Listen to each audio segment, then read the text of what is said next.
Sabe, as galinhas que a gente encontra no dia a dia, seja na forma de ovos ou de carne, elas não surgiram do nada, né? Pelo contrário, elas são o resultado de séculos e séculos de seleção.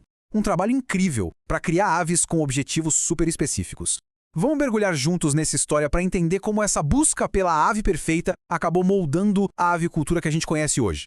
Alguém já parou para pensar por que existe essa variedade enorme de galinhas? Por que algumas são pequenininhas e ágeis e outras parecem umas gigantes, super robustas? A resposta está toda na função de cada uma. Cada raça foi, cuidadosamente desenvolvida para ser a melhor em uma tarefa específica.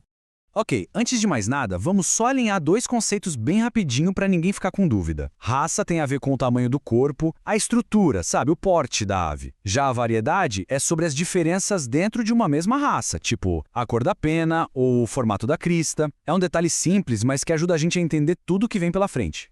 Vamos começar então com as especialistas, as verdadeiras máquinas de botar ovos.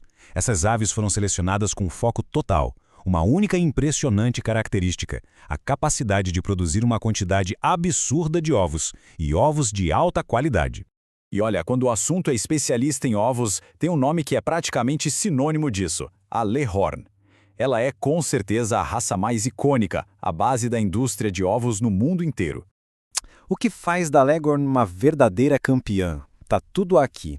A seleção dela foi toda focada numa extraordinária capacidade de produção. Isso fez dela número 1, sem discussão.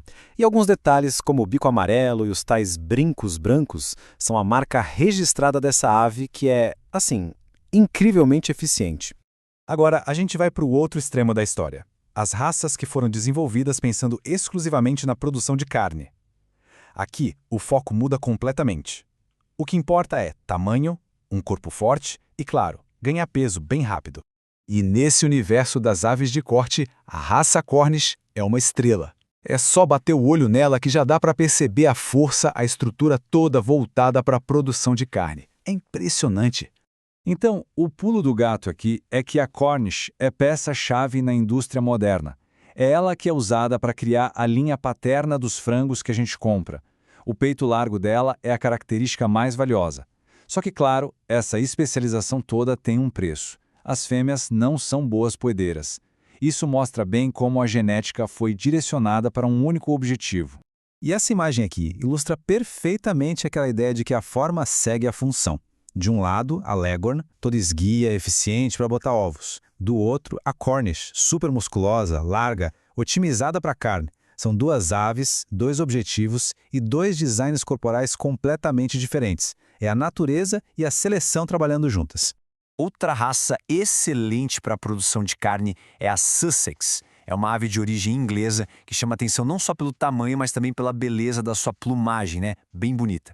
E aqui tem um fato muito, mas muito curioso sobre como o gosto do consumidor pode simplesmente mudar o rumo do mercado. A Sussex é uma ótima produtora de carne, mas ela nunca decolou de verdade no Brasil. Por quê?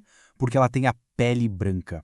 E por aqui, o mercado prefere de longe as aves com pele amarela. Olha só que coisa.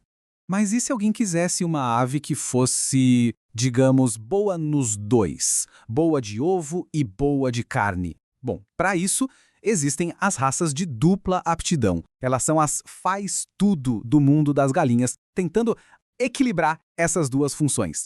Um exemplo super clássico é a New Hampshire. É uma raça americana que foi desenvolvida a partir de uma outra raça bem famosa, a Rhode Island Red, justamente para ser ótima nos dois quesitos. Para ter uma noção do que ela entrega, uma New Hampshire consegue botar cerca de 200 ovos por ano. É um número excelente para uma ave que também tem um corpo legal para a produção de carne. Isso justifica totalmente a fama dela de dupla aptidão. E por falar nela, aqui está a famosíssima Rhode Island Red. Ela talvez seja uma das raças de dupla aptidão mais conhecidas e respeitadas do mundo. É famosa por ser rústica, resistente e, claro, muito versátil. Pois é, desenvolvida lá nos Estados Unidos, a Rhode Island Red é a própria definição de versatilidade. Ela junta um corpo forte, ótimo para carne, com uma boa produção de ovos. E tudo isso, claro, com aquela plumagem icônica de um vermelho super brilhante. Agora vamos dar um passo à frente para ver como a avicultura moderna pegou o que havia de melhor nessas raças puras e levou a especialização para um outro nível, criando as tais linhagens comerciais.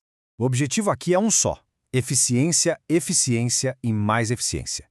A ideia é usar cruzamentos super estratégicos para criar aves com o melhor desempenho que se possa imaginar, seja para produzir carne mais rápido ou para botar ovos de forma mais intensa.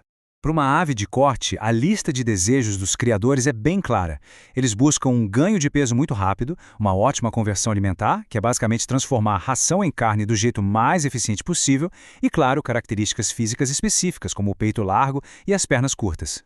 Já quando o assunto são as aves de postura, as prioridades são outras. O foco total é em alta produtividade de ovos, cascas bem resistentes para não ter quebra e prejuízo, e, lógico, resistência a doenças e baixa mortalidade para garantir que o grupo todo continue produzindo por mais tempo. E é exatamente assim que a gente chega nas linhagens. A galinha que a maior parte das pessoas come hoje em dia não é de uma raça pura como a Leghorn ou a Cornish.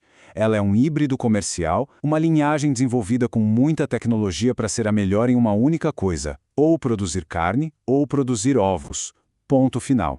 Isso tudo nos leva a uma última reflexão. Essa busca incansável pela eficiência nos deu aves superprodutivas, é verdade. Mas, a que custo? O que será que as raças originais tinham em termos de diversidade genética, de rusticidade, que talvez tenha se perdido nesse processo todo de hiperespecialização? Fica aí uma boa pergunta para a gente pensar.